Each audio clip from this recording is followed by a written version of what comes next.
11-та на ранг листа. Значи 10 луѓе пред неа се прескокнати за да се стигне до Даниела Димовска.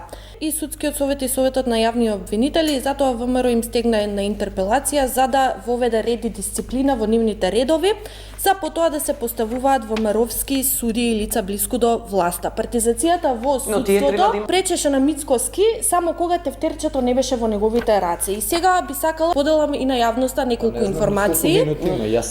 Анита Исајловска беше избрана за ВД државен јавен обвинител и има муабети дека ќе биде избрана за константен државен јавен обвинител.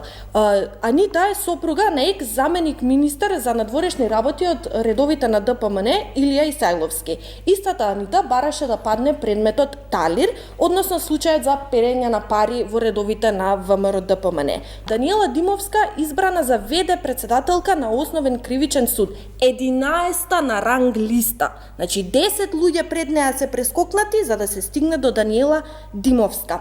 Нејзиниот брат е Драган Паунов, инспектор во УЈП, вмешан во пожарот во Пулс, бидејќи им кажувал на газдите на Пулс кога доаѓа УЈП инспекција. Дополнително, Даниела Димовска е била асистентка на Ѓорчев, а нејзиниот сопруг работел во кабинетот на Муцунски додека бил градоначалник во аеродром. Продолжуваме понатака. Анел Фидоски, нов шеф на основното јавно обвинителство. Поради него застарува случајот на Бучковски поради преквалификација.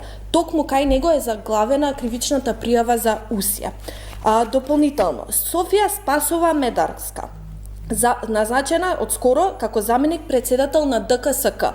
Софија Медарска е сопруга во 2016-та. ВМРО ДПМНЕ дава изјава каде што го критикува правосудниот систем на СДСМ поради партизација.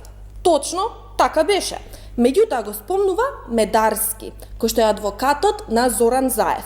А Софија Медарска е негова сопруга. Сега, во владењето на ВМРО ДПМНЕ, истата таа Софија Медарска е назначена како заменик председател на ДКСК. Зашто зборуваме сега?